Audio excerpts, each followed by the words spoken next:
All right, let's see if it shows up.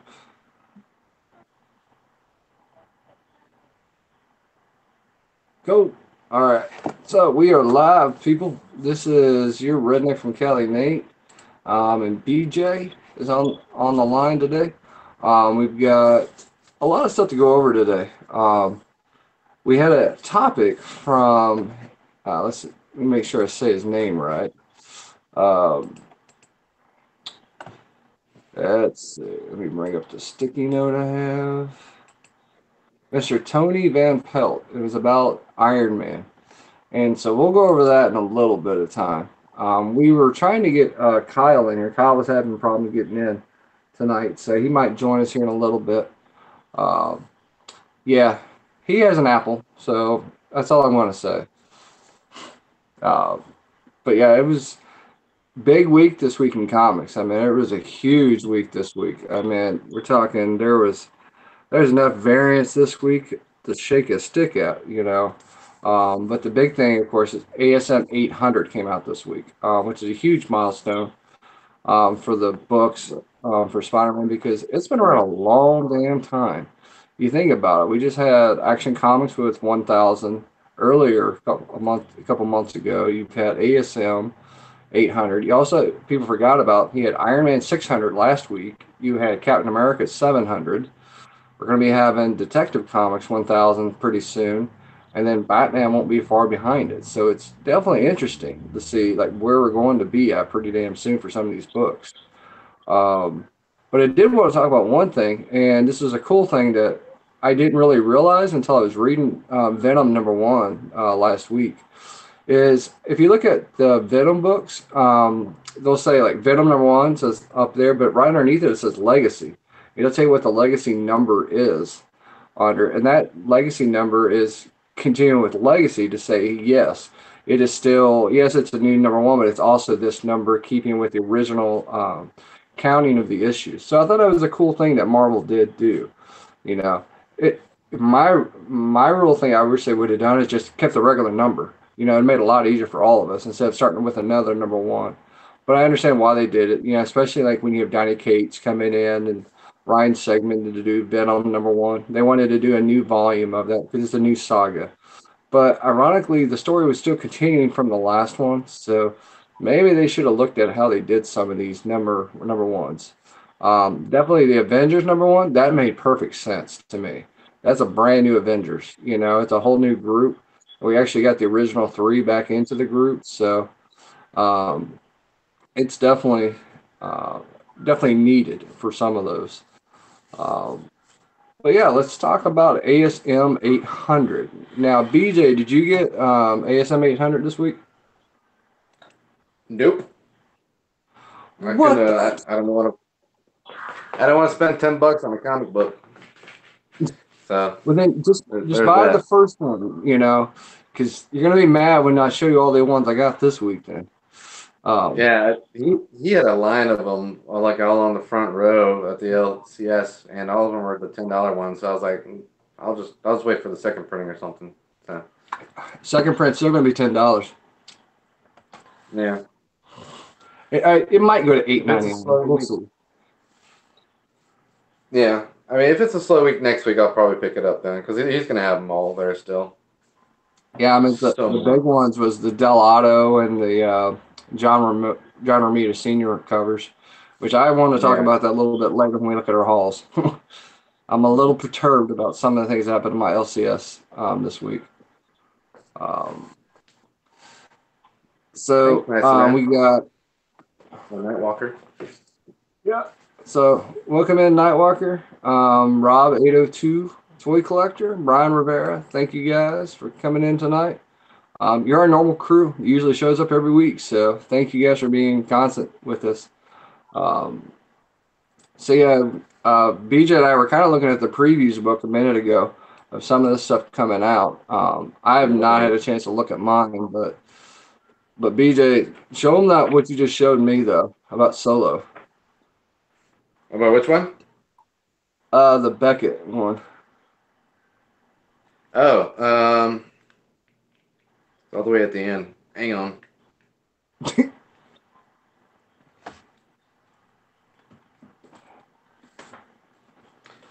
All right, you got Star Wars Beckett #1. So that'd be pretty interesting. See what they're coming out with. And then on the front cover, you got a flip over.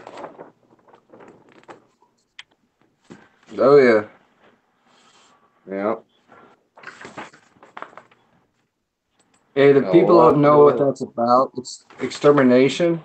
So, if you've been reading X-Men Blue lately, then X-Men Blue, you guys know that we had the 5 original X-Men. They were displaced into the Marvel 616 universe. So, extermination is getting rid of them. So that's kind of the plan is to get those 5 back either into their own time or just off them. You know, so that's kind of it's interesting. They in certain issues of X-Men Blue and Gold, they've been having little teasers at the end of them talking about extermination. So definitely pay attention to those while you're reading through them. But I tell you, I am super excited for this right here, though. I really am. Fantastic Four #1. We haven't Mm-hmm. had a Fantastic Four book since Jonathan Hickman did the book. An actual real Fantastic Four, not a miniseries, not a Secret Wars or whatnot. God bless it. I love the Marvel 2-in-1 that's had Johnny Storm and the Thing, but I want the whole group back together. Excuse me, guys. The variant covers are looking pretty good too.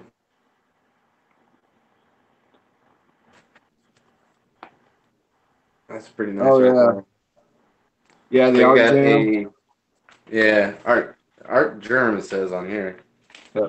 Alex Ross, and then you've got issues #1 and #2 wraparound, Connecting Bears by Arthur Adams, which I love some Arthur Adams. I do too. That's why I love how he's been doing X-Men.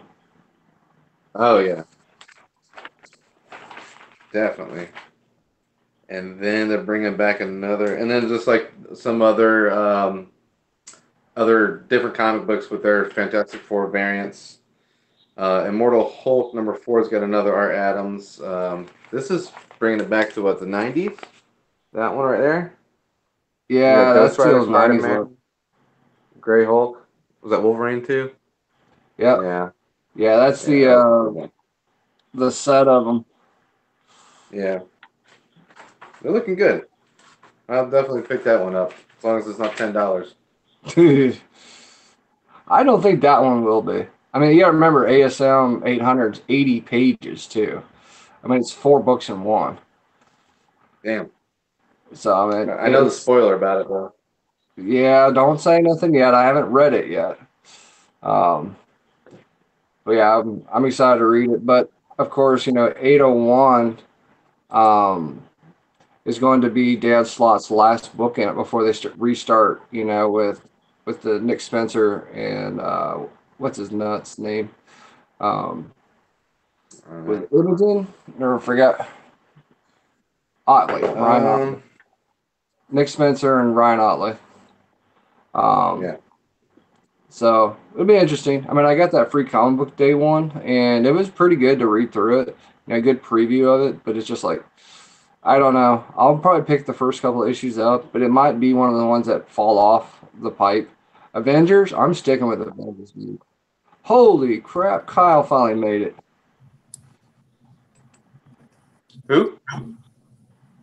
Who? Who dat? Who dare? What's up, guys? So, It took me 3 devices, but finally my laptop finally let me on. leave it to a PC or an Android to work. Right? It was funny too because What about? when me and Adam was testing last week, his iPad and iPhone were having the same issues. He went to his Yeah. laptop and he worked just fine. Something about Yeah. Google Hangouts that crashes it. It looks like they just updated it 2 weeks ago.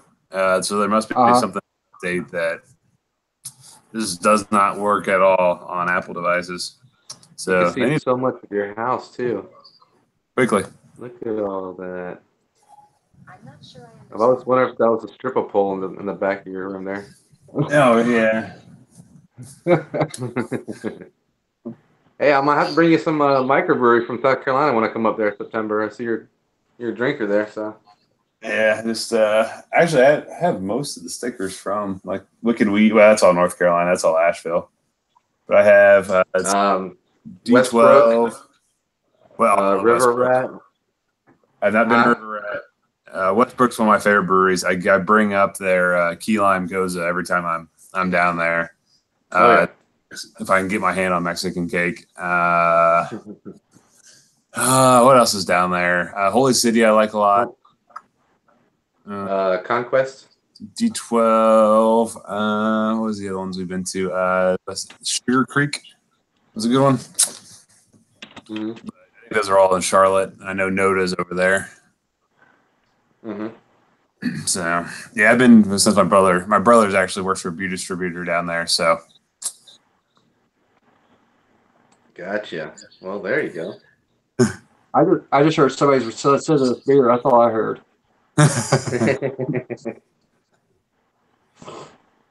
And hey, welcome in, D-Dog. So, all right, Kyle. So now that you got a computer that works and you haven't been here like in 3 weeks, all right. You should have a massive haul when we get to that today.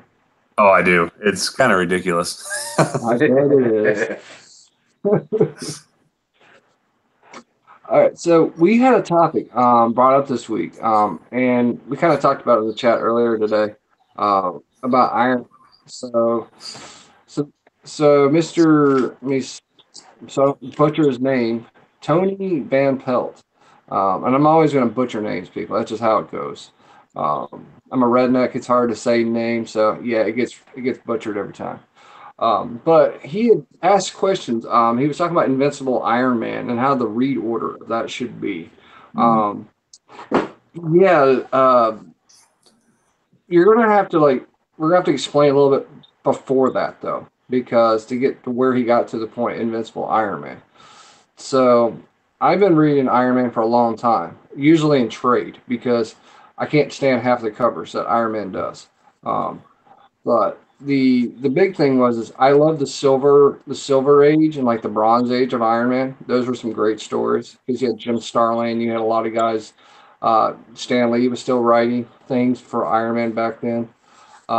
So the big thing that started out, of course, was we had Tales of Suspense, which really started Iron Man. We're talking issues 39 through 99, and that was kind of the big catapult for Iron Man at that point.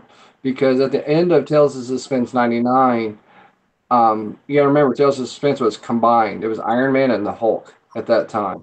So they split off. Hulk got his own series of comics, and then Iron Man got his own set of comics. And that run went for 281 issues before there was actually another volume of Iron Man that came out, which would have been, ironically, issue 282 through 291, which is War Machine. That was the first introduction of Rhodey, as well as when Tony was still wearing the War Machine armor. Then we had War Machine Volume 1 through 25, and then we started going through the gambit of all the other damn 80s and 90s Iron Man books. There was a shit ton of those. So, Tony, I'm not going to read every one of them because I have a long laundry list on here. And you guys saw the list today, and I'm not going to go over every one of those. I will put that in the comment in your post because it's like this freaking long of all the Iron Man books you need to read, all the way from the start to today. So when you ask me to go research, I'm going to go research, and you got a lot more to read now. Nice. But specifically, you were talking about Invincible Iron Man, so we will talk about that a little bit. So Invincible Iron Man was typically it was a series of books that was started in the late 2000s, to kind of catapult Iron Man again back into the main MCU, because he kind of died out. I really did. He was just a leftover Avenger. Nobody really did anything with him. Had some crappy writers, really bad people, until Brian Bendis actually took over. Bendis took over for it and actually spiraled it back up to the book that we know of today. We're talking. It was only really 14 issues for volume 1, and that included, the Road to Civil War, and then Civil War 2. Was that part of Axis? Was that part of Axis as well? Was that his run? That's the next volume. Okay. And that's where it gets confusing. And I think that's why Tony was getting confused. I was getting confused just trying to read through the damn crap. Because you had Axis was part of Superior Iron Man, Right. you know. So it's like, all right, they're Superior. Then you got Invincible Volume 2, which is called Reboot. I don't know, Reboot. Uh, International Iron Man came out as well for Yep. 2 or 3 issues, where Tony's trying to find his parents, his real parents, Yep. because he finds out he's adopted. So that's where I think Tony was really having the issue was because um, you only really want to read issues 1 through 3 of International Iron Man, and then jump back into Invincible Iron Man Volume 2. That's issues 6 through 11. That's the Civil War. Because 1 through 3 is pre-Civil War and Civil War 2, and then everything else happened after the fact for the rest of International. And then you kind of finish up with Invincible Iron Man issues 12 through 14, which finishes up Civil War 2.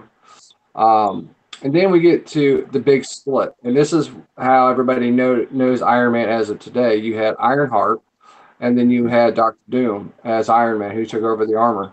We're talking Ironheart was Invincible Iron Man Volume 3, 1 through 11.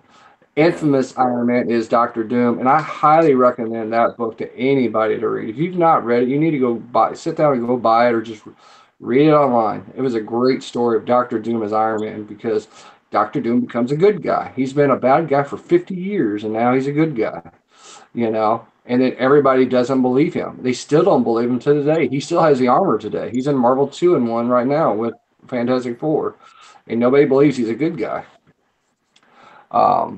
But yeah, definitely Infamous is definitely the next after Volume 3 of the Ironheart saga. And then there's a little trade our little one shot we had. Yes, BJ. The thing went through. Why did Dr. Doom take over the Iron Man suit and armor? So the reason why Tony asked him to. Oh, okay. Dr. Doom, he doesn't really look up to anybody, but he actually looked up to Tony Stark because he thought he was on the same level as he was. And then Tony's like, all right, I'm done. I'm going to take a break for a while. He knew Ironheart was doing good as the new Iron Man or Iron Girl. But then he told Dr. Doom, hey, dude, you need to be able to come in and make sure to take care of things from my perspectives, So he said, okay. And he knew that he was having a change of heart. The change of heart happened after Civil War II. That's what kind of changed everything for a lot of things. Civil War II did because was it Civil War or was it Secret Wars? I Huh? thought Secret Wars was right when Doctor Doom started becoming. I mean, they didn't trust him right away, but that's when he started kind of changing a little bit. Yeah, Secret Wars was the big catapult for that one. I mean, because Doctor Doom got put into an actual position of leadership at that point. Mm-hmm. He had his team of people he had to protect. And forgive me, I only read part of Secret Wars. I only read the ones I thought that was okay, and then I got fed up with Marvel. So that's kind of how the problem with Secret Wars was. But yeah, Secret Wars, of course, then you had Civil War II, and then after Civil War II, you had Doctor Doom, of course, being Iron Man. And that kind of got us up to current, actually. I mean, that just ended not too long ago. And the one shot they just had with Generations, Iron Man and Ironheart, was kind of the meld back together of Iron Man. And then Invincible Iron Man right now, the legacy ones, issues 593 through 600, was the search for Tony Stark. Where the hell is Tony at? So they went and found Tony. And so now we're going to start with a brand new book, courtesy of Marvel Fresh Start, called Tony Stark, Iron Man. It's unreleased as of today. I think it comes out in 3 weeks? I think it does, or a month or something like that. Yeah. I'm not too sure. I'm actually looking forward to that book because it's like bringing Tony Stark back as the actual no crap. I'm Iron Man now. Screw you guys. Right. I mean, I don't know, Kyle. I mean, if you notice that, like within all the new Marvel books, people just don't care anymore. They're just doing what they're supposed to do now. Yeah, I don't. I'm curious to see what they're gonna do now that they're rebooting everything again. I don't know what else gonna do because it seems like they're bringing characters back to kind of their honestly. Wrong pipe. Yeah, right, man. You don't breathe and drink. Man, I'm really worried there for a second. Woo! Yeah, right. I'm good. But yeah, I'm curious to see because it seems like they're taking all their characters back to kind of roots, but they said they're doing that with legacy. So I don't know. At this point, I'm still reading Spider-Man and Daredevil, but outside of those two, I don't really have much interest right now in a whole lot of what Marvel's doing. Just because it's always, I don't know, like the Tony Stark Iron Man just sounds like Steve Rogers Captain America. Then you had Sam Wilson Captain America. And I'm afraid that's just what it's going to be. You're going to have 8 different characters, which I'm fine with. Like, I actually really like Riri Williams as Ironheart. I'm fine if they just make her Iron Man. I just wish they would pick something and let it breathe instead of this. Okay, we do something for 8 issues. Maybe it's not selling super well, so we rewrite the whole thing. That's where I'm getting really frustrated with Marvel. Just pick a story and tell it. I mean, it shouldn't be this hard to explain to someone when they're like, "Hey, how do I read this Iron Man?" It shouldn't be this hard to be like, "Well, you have to read this, and you have to jump back to this, and you have to jump to these issues in this whole completely different run. And then you have this character and this character and this character." And I think that's where Marvel's really losing some people right now. I agree. I mean, that's the biggest pain in the ass. I mean, even me just doing the research on Iron Man the last couple of days, it was a pain in the butt. I'm like, all right, which goes where? Because, I mean, I stopped reading a lot of those books because of that reason. You know, there's just too many crossovers, too many things, too many changes. And it's like, all right, who does what? I mean, there's been some good stories in there. I mean, it's like, I went back and read, Superior Spider-Man because when I heard Doc Ock was going to be, in the body of Spider-Man, dude, that's a cool series. I want to read that, and that's when I first read two coming in on board, and I didn't know Dan Slott been ASM for 10 years, Well, and like Superior Spider-Man, I was like looking at that one, like they let it breathe. They gave that 36, 35 issues. I mean, Dan was able to tell the story he wanted. And that one really, I mean, if I remember correctly, I don't think there was really any crossovers there where that happened, but nothing that Superior Spider-Man was involved in. And I think that's Marvel's biggest thing is they don't allow things to run and grow. Because I honestly think if right now they try to do Superior Spider-Man, because Superior Spider-Man got a ton of backlash. Like you look at some of those early reviews, people either or they hated it. And I know there's been a couple people on the Syndi-Comics that we've had little arguments back and forth because I love it. But I get it's not everybody's thing. But that's the thing. They let it breathe. And I think today, if they would have gotten that backlash, Marvel would already cancel it. They would have canceled it within the first arc. And I think that's Marvel's biggest problem right now is they don't know what they want to do. I think they're too focused on the movies. And because things aren't selling as well as they hope because of the movies, they just immediately abandon it. And I think that's the biggest disservice to comic readers, comic collectors. That's the reason I love Image so much is, you know what? They're allowed to tell their story. Well, it could be god-awful, and Image still lets them tell it as long as the creators want to finish it. And that's something that I think is amazing in this day and age and something that Marvel has to start doing. And I think they're going to start doing it in certain books. Like I've noticed, like you look at X-Men Blue and X-Men Gold, they cashed in on that book. They really did. I mean, they went that whole 90s homage, with X-Men Gold, being, the gold team and then the blue team of X-Men being X-Men Blue. I mean, they definitely let that go. But now look at what's going to happen. We just showed it off a little minute ago. Extermination is about to happen. Where they get rid of the 5 misplaced, X-Men. And to me, I mean, that needs to happen. It really does need to happen. I mean, they do not belong in the universe, and they need to go back and do their own thing back in their time. But there's been so many time changes because of that now. It's going to be interesting to see what happens. Because if you take them and put them back into the 60s where they originally were, okay, there should be a butterfly effect that should happen throughout the whole thing for X-Men, for everything. Right. Really, all the battles should change. Everybody should change. I mean, I don't know. I mean, but Marvel's not going to do that. Right. It's going to be one of those things. It's going to be they're just going to drop them off, and they're going to be in a alternate universe other than 616, and it's going to be conveniently done and finished. And it's going to be like, okay, when they pulled them out, they were part of the 616. And even during that timekeeper, they were fighting, going through the different times and eras. They went back to their own time, which was still 616, and then they fought the fake X-Men. There. To me, it's like if you're going to do the story. Tell it correctly, go through it, and if there's going to be repercussions, let it happen. I mean, look at House of M. When they did that, there's still repercussions to the stay in the comics. We still have a lot of mutants in the books because Scarlet Witch killed off how many people? Look at Wolverine. He lost his healing factor, henceforth leading him up into the death of Wolverine, So it's kind of like if they would let some of these stories, and I agree, let these stories kind of pine for a little bit, let them go through the motions, finish the stories, and then go to the next saga, that would help out a lot. But DC starting to do the same thing as Marvel now, though. I mean, that's the problem. It's just like, okay, like, and I love DC Metal. That was one of the best books I've read in probably years from DC.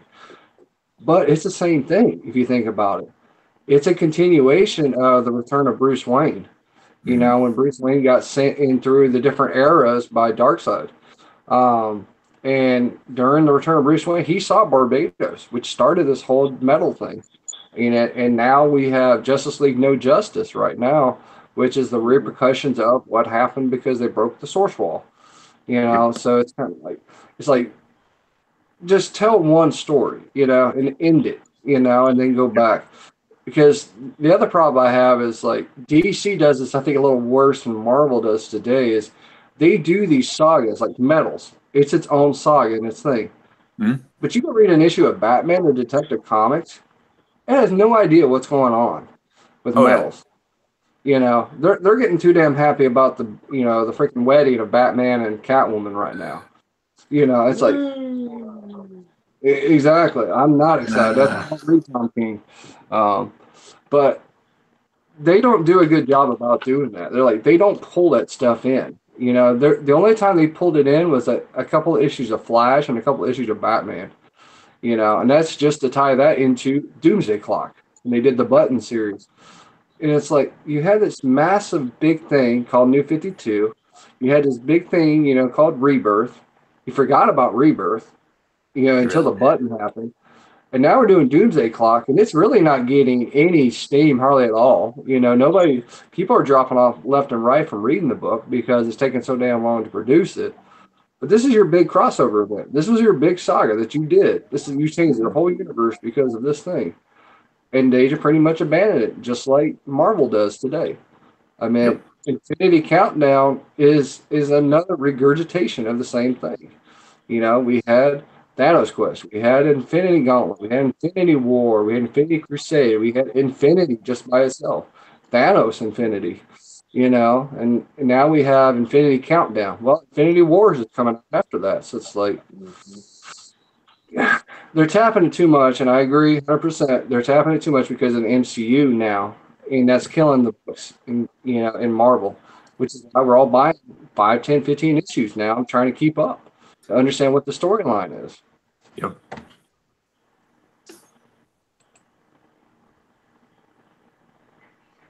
All right. Okay. All right. I'm off my soapbox. So yeah, it's been definitely an interesting week. We were talking about ASM 800. Now, Kyle, did you get a copy of it? I did not. Yeah. Me neither. I'm not. I'm done. Unless it's a trade, I'm done paying $9.99 for a book. I don't care. I don't care what issue it is. I'm the sucker that did get it, of course. I'm sure you got all 18 variants as well. I got a couple. I didn't get the 2 that I really wanted though, and Yeah. I'll get to that when I get to my haul. Yeah, no, I at this point, like I can't pay that much for a book. I bought, what was it, Deadpool 300, I think it was. I think I bought every variant but what were the death, I forget which one it was, like the one where like death is like holding a naked Deadpool. Yep. 50 million or whatever. And I wasn't paying that price, but yeah, that was the last $9.99 book I bought, and not again. Well, like for me, I tell you, the coolest one they've done so far, it was at Action Comics 1000, what they did. Because they had the different years. They went from the 40s, 50s, 60s, 70s, 80s to that. That was cool. And then they brought in artists from that era. Of course they didn't have the original people. Schuster and Spiegel. But they had people that was representing different eras. Which was a cool idea to do. I think they tried to do ASM 800 too, but they jacked the price up. Right. That's what I was about to say. Action Comics wasn't $9.99, was it? It was $7.99, I think. Okay. Still a little bit better, but yeah. I can't do. Yeah, and that was kind of the problem too, was like Action Comics wasn't like, it was only, I think, 48 pages or 50 pages or something like that. Yeah. ASM 800 is 80 something pages. Okay. So I can understand, the price going up on that. I mean, you think about it. I mean, the standard book today, 22 pages, is $3.99. Yeah. So you're talking $3 to $4 in one book. So I mean, I can see why they jacked it to the price, but they're also selling it based upon the hype of the book too. Oh yeah. Yep. And I'm not usually a huge fan of those. Like, I don't know. Like, I know it's not annual, but like the huge issues where they have a bunch of like side stories and have like 6 different backup stories. They're usually just not that great, in my opinion. But yeah, I'll say the same thing about Action Comics 1000. It actually sucked reading that book. The Bendis story was good, but it was like 6 pages. Right. Yep. And I was like, okay. I mean, the Dan Jurgens part was really good because I liked Dan Jurgens' Superman from the 90s, But the rest of it was pretty much junk in the book. And I got a feeling ASM 800 is probably going to turn out the same way because I know it's multiple stories in the book. Right. What was I saying? They don't let their stories breathe. Nope. Well, that's what kind of irritates you. Like I went back and got all the first prints of ASM 794 through current because I actually like that story. The Red Goblin. Right. But it's supposed to be over with 800. I'm like, dude, you only gave them like 5 issues, 6 issues. Yep. Catapult this. I mean, this could be its own mini series at least. Make it a 12 issue, kind of thing. Right. Where it's a Red Goblin Carnage. So like, come on, dude. This is like something that's, if they would have thought about this in the 90s, think about that. With Bagley and with McFarlane and those guys. Oh. It would have been gold mine. We would have had 45 issues of this damn book. It would have been like, who knows what the name would have been, but I mean, it would have been a gold mine. Super maximum carnage. I know, right? Carnage on steroids. Do the whole Street Fighter route, super hyper maximum Street Fighter 3 DX .2 arcade version remastered. It was funny. There's I saw it on PS4 the other day. They have a Street Fighter pack, and it's supposed to be Street Fighter 2, Street Fighter 2 Hyper Edition, Street Fighter 2 Champion Edition, Super Street Fighter 3, Street Fighter Alpha 1, 2, and 3, and then 3 other ones. And I'm like, That's not bad for that price. You know, you get all the games. But I'm like, it's the same freaking game for 3/4 of them. They just updated the speed, maybe added 1 or 2 characters, and yeah, because I saw they have a HD remaster of Yep. Street Fighter 2 coming out soon. Crazy. Well, we did have some comments, so we probably should pay attention to some of them too. We should. So let me just scroll back up a little bit. Let's see. Nightwalker says, yes, definitely should have a Doctor Doom Marvel Legends exclusive. Yes, we do need a new Doctor Doom. We haven't had one since Hasbro came back, took over Marvel Legends. Keyshawn's in the house. Want to hear a funny story? Sure. So me and Keyshawn and 3 other guys went to Toys R Us Saturday. We went shelf diving because they're closing down. And we almost got thrown out for doing that. Guy comes up. Yeah. He was sitting there. He's like, if next time somebody pulls a shelf up, you're going to be thrown out of here. You know, you mess up all the shelves. This is all shit, you know. I was like, bro, language. And then the guys, one of the guys, his wife overheard that guy to tell the other employees to follow us around because they said we were shoplifting. So we're walking around, heard that, and we're in line, and this other kid's looking at me, and I'm smiling at him. I was like, "You still following us?" He's like, "Messed up the shelves." I was like, "Bro, I put them all back together there. It's not, I can't help it. You people put things down there that's been down there for 4 years, and we're getting it." So we found some steals too. Yeah. Yeah, I saw that they have Star Wars you found. Yeah, Joe. Or G.I. Joe, yeah. Yeah. Like, And what was the price on those? Tell everybody.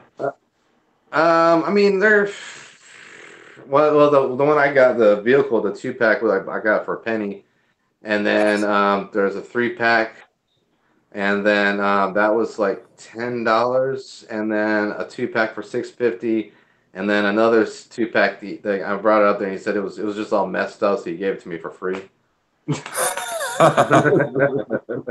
That's awesome. And then yeah, we found 2 Marvel Legends Toys R Us Groots, 2 Commander Greaves, another G.I. Joe that my buddy took, the Power Rangers White Sword rang up for a penny, and then there's some other Power Rangers ones that are like really upgraded ones. I'm not sure what they were, but they're still ringing up for like $50-$60, but they're usually like 100, 120. One was a sword too. And then a Hydra 2-pack. Nice. Well, I went to Toys R Us and tried to do that, and guess what I found? I found lint, I found trash, and then I found a Deadpool Warpath Marvel Legends 2-pack. Whew. Nice. And guess what? I couldn't get it. They wouldn't sell it to me. Why? Because if it doesn't show up in the system at all, they're actually supposed to send it back to the manufacturer. Yep. So I was irritated, and I just left at that point. Because if we're talking, it was the Uncanny X-Force version of Warpath. And I've been wanting that figure for so damn long. And I was like, dude, this is awesome. I got it. I'm going to get it. No.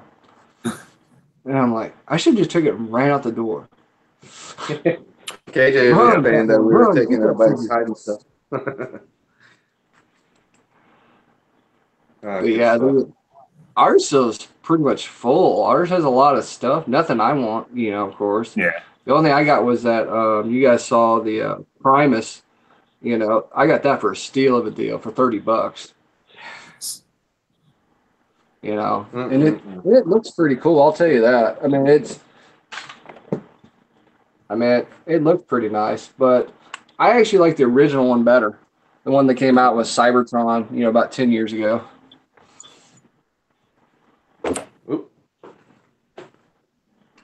Oh, but yeah. And we can all thank Brock Rivers for this. Brock Rivers, he started this damn thing.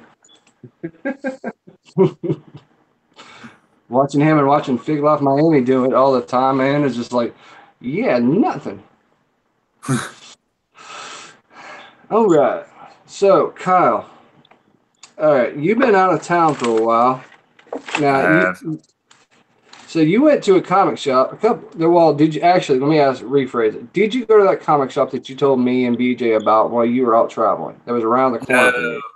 No, I didn't. It ended up being like, I don't know, at least 10 miles from where we were staying in Fort Lauderdale.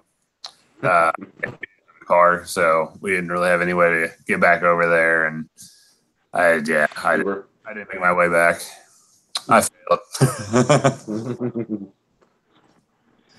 I need your nerd card.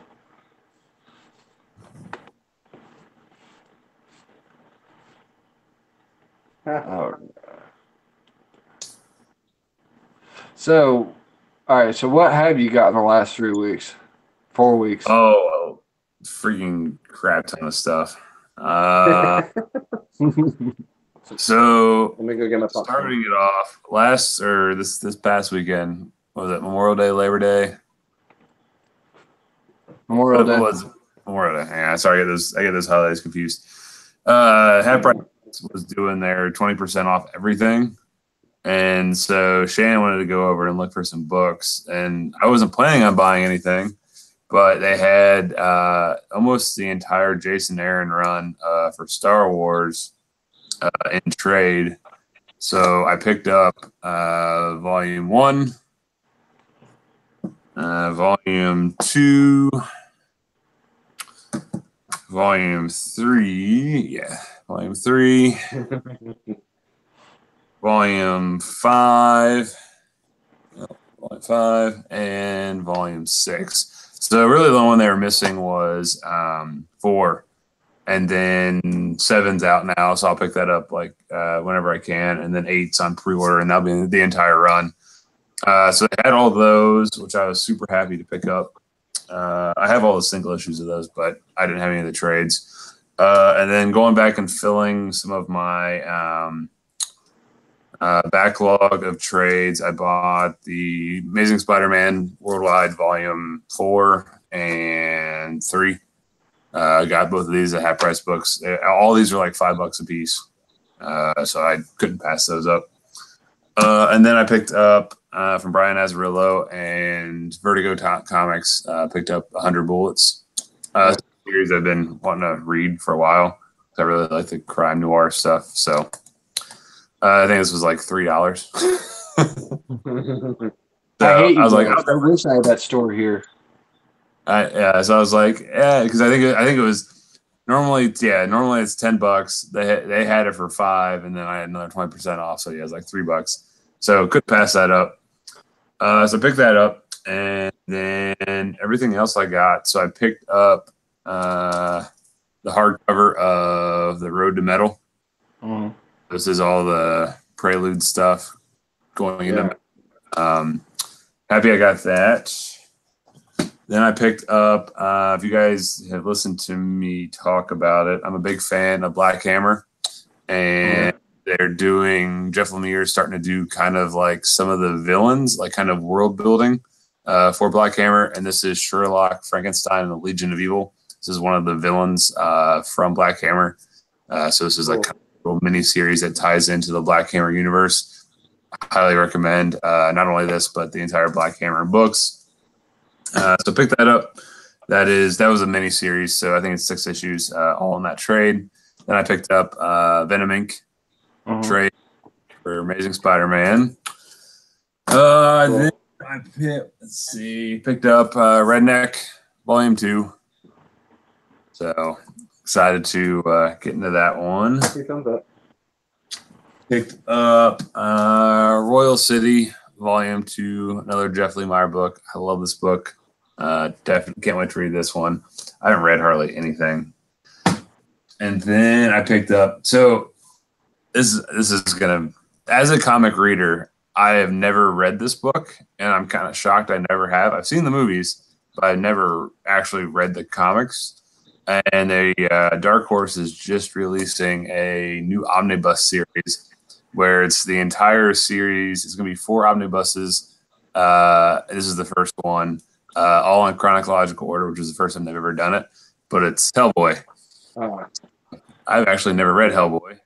And as soon as I saw that they were going to bring out this chronological order omnibus series, I was like, might as well give it a shot. I read this this is like 400 and some pages. It's I think this issue or this book alone is 2 miniseries and I think 3 or 4 one shots. I read this all in one sitting. It's freaking amazing. Oh yeah, Mike Yeah. Mignola does a badass job at that book. So if you ever want to get in Hellboy, this is the absolute time to do it because the cover price on this was $24.99, and I think I got it on Amazon for like $16. And yeah, this is like an insanely cool book. And then the other thing I really like about it is it actually has probably the last 30 or 40 pages are nothing but character sketches, like promotional work he did for Hellboy, and a bunch of kind of notes of what everything is. And like I normally don't read this type of stuff, but it's so interesting to look at how everything came together with this book, because he wasn't trying to create Hellboy at all. It just kind of all came about. So just like the extras, and this is really, really cool. So I got that. And then the last thing I got is this behemoth of a telephone book / Bible. This is the biggest comic book I've ever purchased in my life.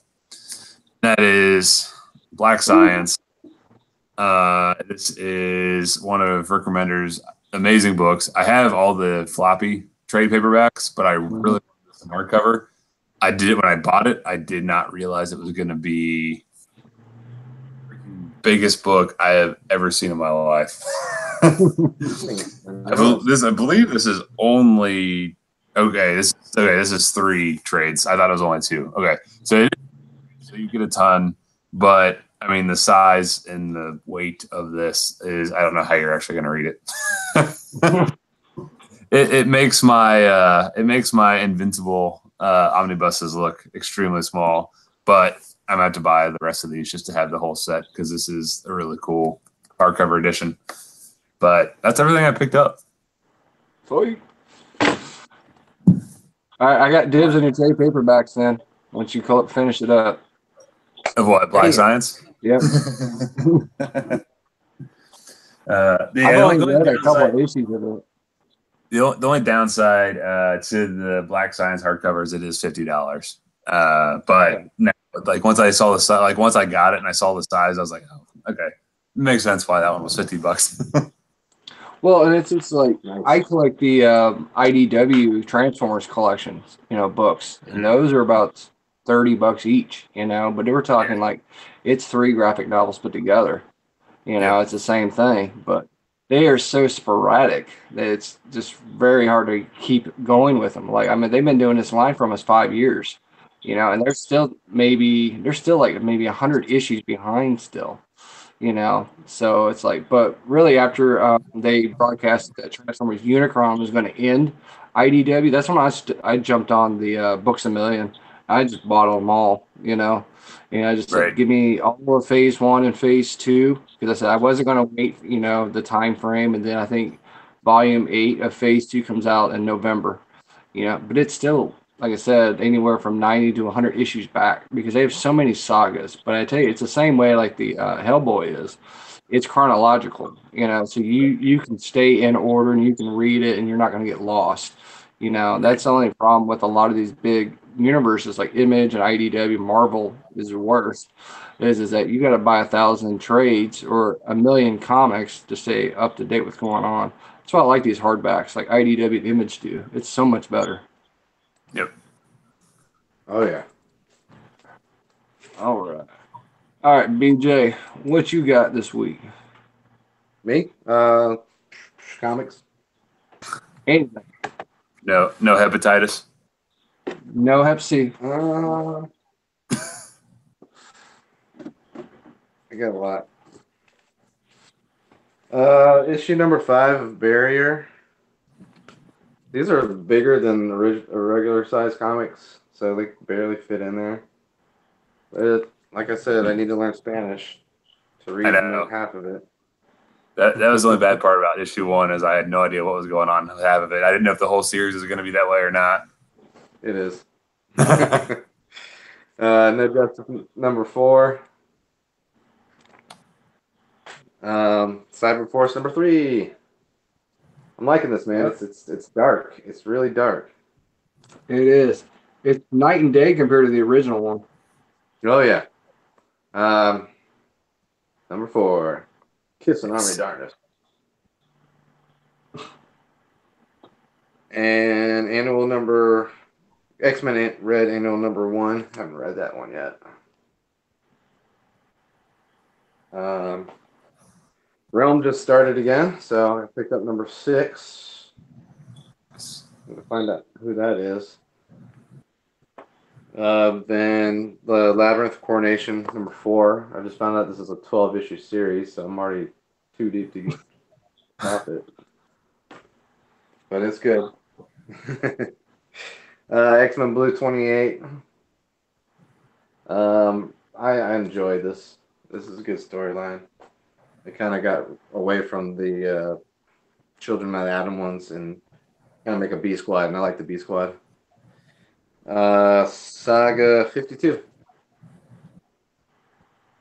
And this, I feel like the next issue or the issue after that, something big's going to happen. So, you know. One of my friends went to MegaCon. They grabbed me that Spawn autographed by Matina. Really good Wow, cover. that cover. Yeah, it's pretty cool. I went to Ollie's. We got this for $3.99. Nice. Yeah, we got 2 in our. Wait, I thought you hung up because you got mad because we got it for cheap. No, I'm still here. So we got 2 Ollies in Columbia, so both of them have like some that don't have like the other ones. So I went there. This is one of the vehicles that came in that box for the G.I. Joe little snow thing, and then this one. Oh, don't fall. Don't kill the reverse flash. Yeah, I know. Nice. Yeah, the figures are in my bedroom. I'm not taking my camera to my bedroom. And then my buddy picked up this for me for $7 at Walmart. So Be that. no. And then the previews. Wait. Yeah.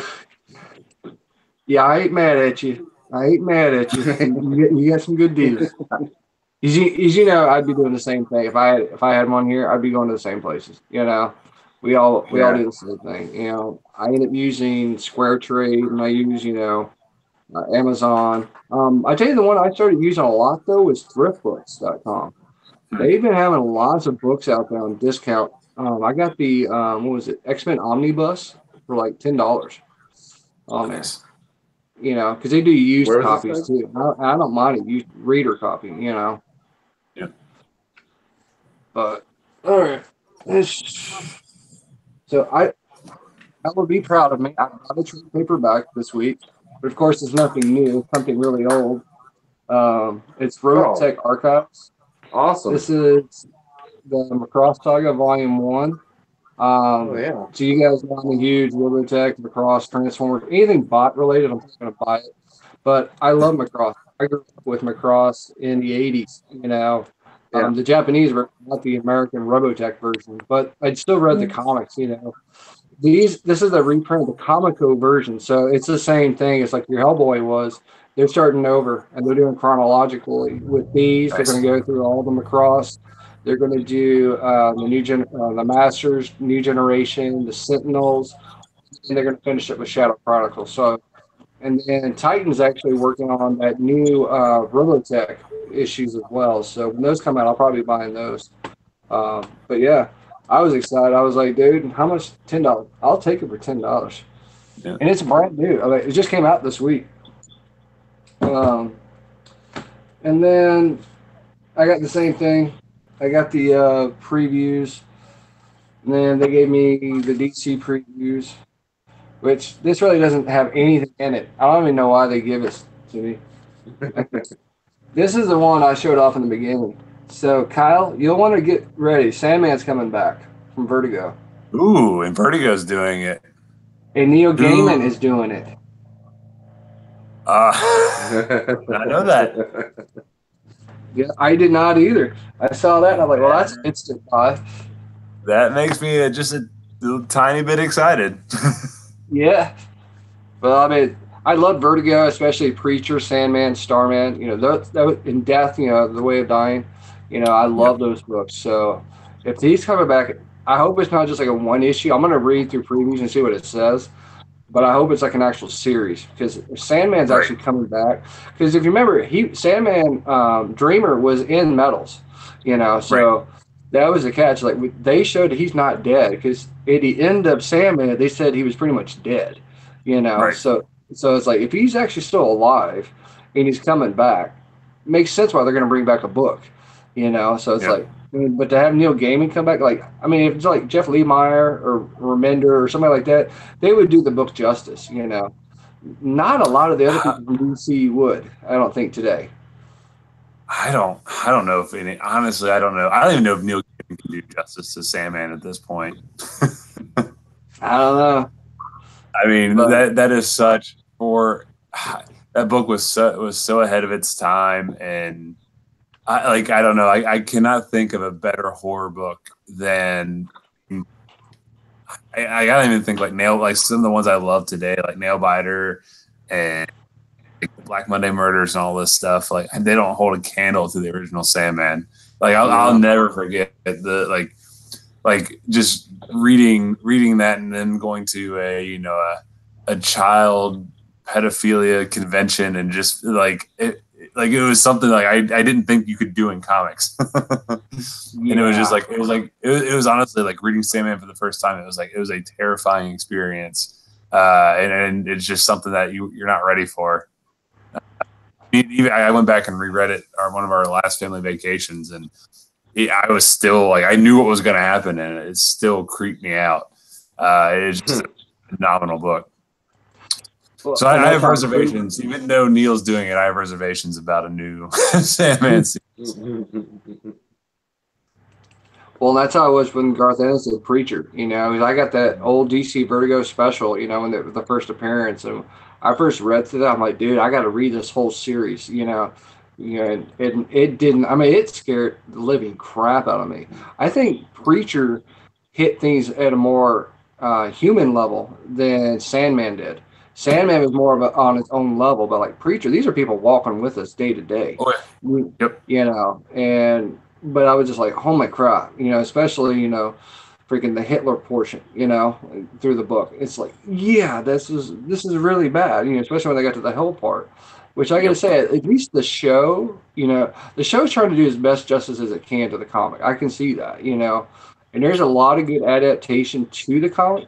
Not 100%, don't get me wrong. And they already said they weren't going to. I mean, like the No, whole first season, that's a wash. That you know, it's it's like its own whatever, you know. But season two, they started picking it up and it actually made sense. The search for God, you know, and it's like, and they found God on the toilet, you know, that happened in the comic, you know, and it's like it was a good homage back to that part. But it's thing. just like there's things that happen in Preacher that if you did that today, and you know, it's like in comics, it wouldn't get approved. You know, they would say, no, we're not approving that. You know, I don't know how it got approved back then. You know, but yeah, if Neil Gaiman's going to come back, I'm going to read it. I'm definitely going to read it. I'm probably going to pull out my old Sandman books and start reading through them again before this comes out. All right, so I did get some books, a lot of books this week. Do we need an intermission So, break? huh? Do we need an intermission break for this? No, not that bad. It isn't like some of those weeks. Um, so I got Oblivion Song.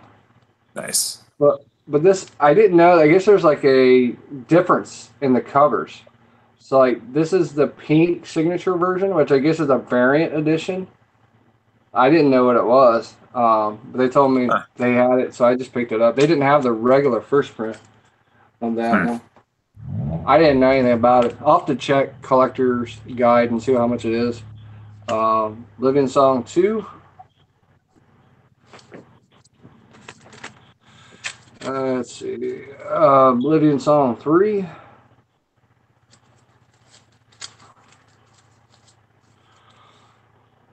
Cyber Force 3. I'm loving this series, dude. I mean, it just Yeah. the artwork alone. I mean, hell, you even have to have a story. Just the artwork alone's been amazing in this book. I like Because they were a the dollar. yeah, I like the background story for each issue that's for each character too, and it's gonna build up, and I can't wait till I like probably 6 or 7 when everybody gets together. Into a team. Yeah, it's kind of cool how they're doing that, and I like that. Yeah. Redneck number Hey. one. Nice. It's only. I mean, these are a dollar. You know how these image first ones go, but they're so cool to have. No Justice 4, ending this series. I will say this explains a lot. It really does. Like, hey, after the fact of metal, hey, this is them trying to fix their issues. I will say that. Um, but they're starting to get kind of Kenny Wallace a little bit. It feels like in the DC universe, like that, like Marvel does. Um, that's why I was kind of happy to see the new books that came out, like Immortal Men, the Terrifics, and those come out because those have been really good stories to read within DC. They're their own thing, you know. So I'm definitely be glad to see those. Doomsday Clock. I'm gonna finish it, man. As long as it's gonna take, it'll take me 5 years probably to get this series done. I'm still gonna read it because I got to see how the Watchmen do it, man. I like this Right. variant cover 100 times better than the original cover. That's cool. And then Man of Steel, Bendis's first full version of comics. So and this is supposed to be, I guess, a weekly series. It's like 6 issues or something like that. I'm gonna give it a run. See if he can screw up Superman or not. Um, it's definitely one of those ones. All right, and then Good gracious. most of these are variants too. By the way, let's see. That's the Spider-Man. Lots of Spider-Man. X-Men 28.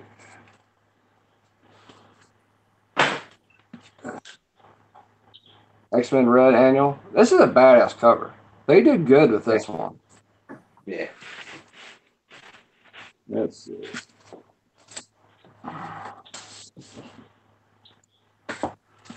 All right. Wolverine Evolution. This is for a dollar. Everybody should get this issue.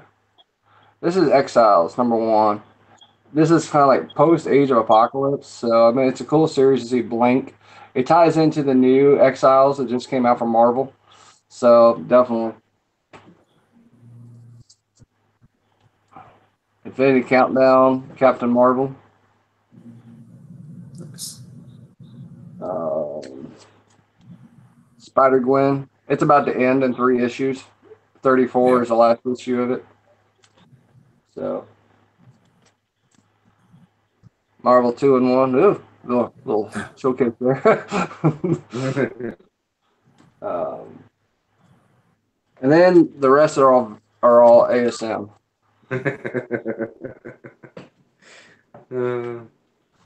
Uh, The Frank Cho variant. Yeah.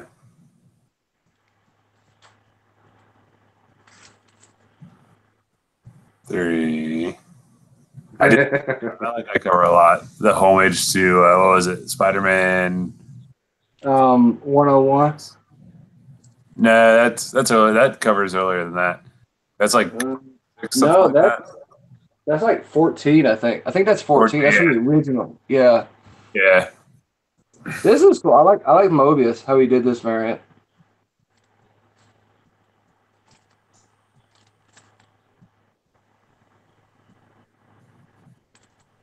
Nice.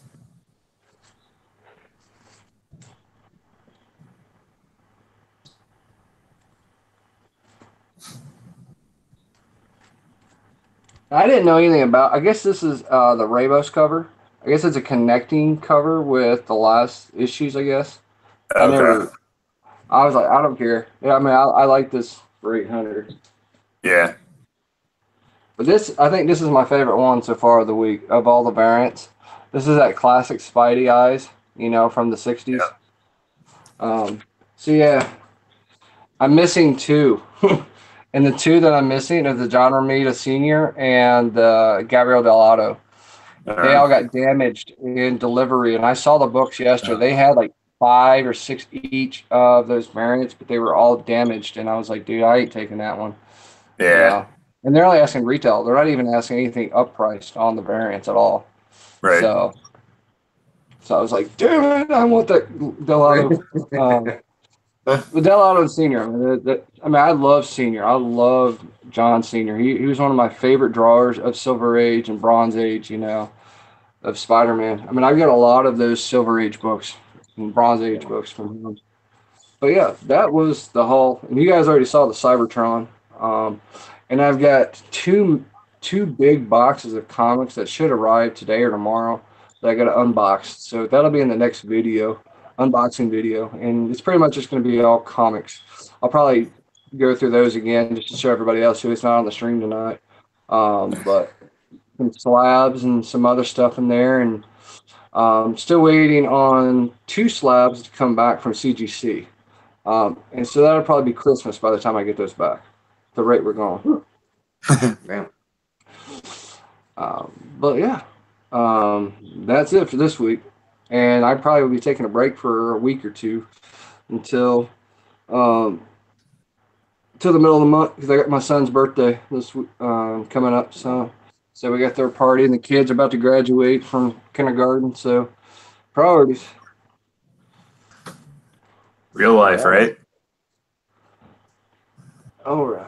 So that's all I've got for the night. Hopefully that helped out Tony tonight with the Iron Man thing. Like I said, Tony, I'm going to put a reply on your comment on Facebook just to tell you, hey, this is the whole complete order of Iron Man. But hopefully that helps you out.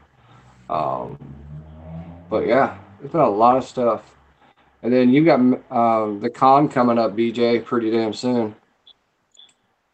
The Father's Day weekend, so that's what, 14th, 15th, 16th, something like that. Yeah. Yeah. Or I no. think I'm just gonna go one day though, so. Oh, you're go right. with all that first. Yeah. Well, I had to take my dog to the vet, and then I got to get brakes for the car and whatnot. So I got to get ready for that road trip in 4 months.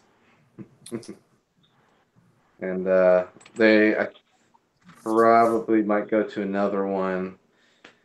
I might hit up the Atlanta Comic Con. My buddy has season tickets to Atlanta Football United. Is that right? And so that same weekend they're having a home game, so I might go see a soccer match and go to the Atlanta Comic Con too. We'll Nice. See. FC Cincinnati plays at home the weekend of the Cincinnati Expo. Oh. All right. I guess the real question is who's not going to be at that con that's down next to you, man? Holy crap, dude. You keep adding people to the list. Every time I see it every week, man, it's like, oh my God. Dude, there's no other con like Heroes Con. It's ridiculous. Yeah. It's so much fun, so much art, so many comic book nerds. It's great. Well, it reminds me of how SDCC used to be before entertainment showed up. They used to have the same way. So many artists and writers and inkers, and new artists as well, new writers. I wish they would have that kind of stuff. I'll probably try to go to LA Comic Con this year because they're saying that they're going to cancel it probably next year because of Stan Lee's health. So, they're kind of hinting at that he might be retiring from all this kind of stuff. So I think he's going to go this year. He's got some things in July, I think, and then he's going to have the Comic-Con here, but they might end up. So if you need signatures from Stan Lee, I'd say I'd go get it this year, probably, if you're going to get one. But, all right. So that's all I got, guys. And I know it's getting late for you guys, too. And Kyle, you missed out on a good time last week with Adam, man. You really did. I know. I was planning on getting on, but like right before you guys went on, I was exhausted. Mhm. And I was like, the whole that, and I still actually kind of feel like I'm on a cruise ship. I'm still kind of, my head's still rocking a little bit, but Yeah, but you had a good time, man. That's all that matters.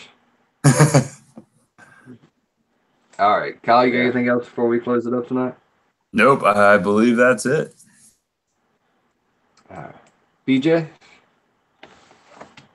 Support your local comic book store. And since you might be taking a couple weeks off of this live stream, we could probably maybe think of mid-year best of kind of thing going. Start getting that together. Yeah, I think the what we should do is in the month of June is go through and figure out what we want, what we think our best are so far, and in the first week of July we go through, hey, the first half, the best Yeah. stuff so far. Maybe try to get some of these other admins and mods on it as well. Maybe do it on a Saturday or Friday special. Yeah, yeah, and well, that means they actually have to show up first, you know. Yeah. Um, but I did have some ideas. I kind of threw them out in the group too. Is just kind of talking about Grail list, um, like what's everybody's Grails that they've been after, and then what ones did you get, kind of thing. Like I got one of my biggest Grails earlier this year. I got Giant Size X-Men #1. That's been a Grail for mine for a long time, um, Mm-hmm. and I probably got 3 more of my Grails within the last month. You know, but the nothing forever to get them.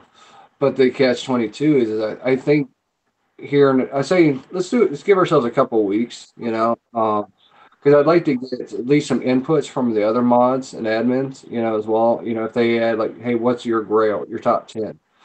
So we'll do something like that. Like, hey, what's your top 10 books that you want, or like Kyle, your top 10 trades, or something like that you want to have. And then we'll just kind of go over that as one of our weekly topics. And then what I want to do after we do ours, I want to put a poll out to everybody else within the group and say, what's your top 10 books that you've always wanted?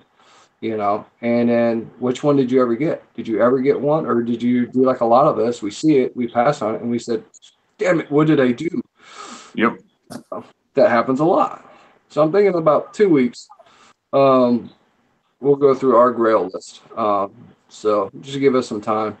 Because my Grail list has been kind of going up and down since I've been finding things at really decent deals, so I kind of want to prioritize. And I know my number one is always going to be my number one because I'm never going to be able to afford it, you know.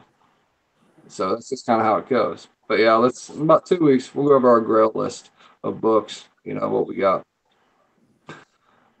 But other than that, thank you everybody that came out tonight. I appreciate it. All Nightwalker, Keyshawn, Doodog, everybody. Bumblebee 85 has toys, which is a mouthful to say.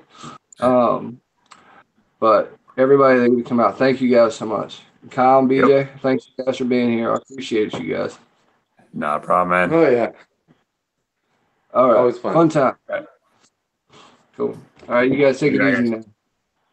All right.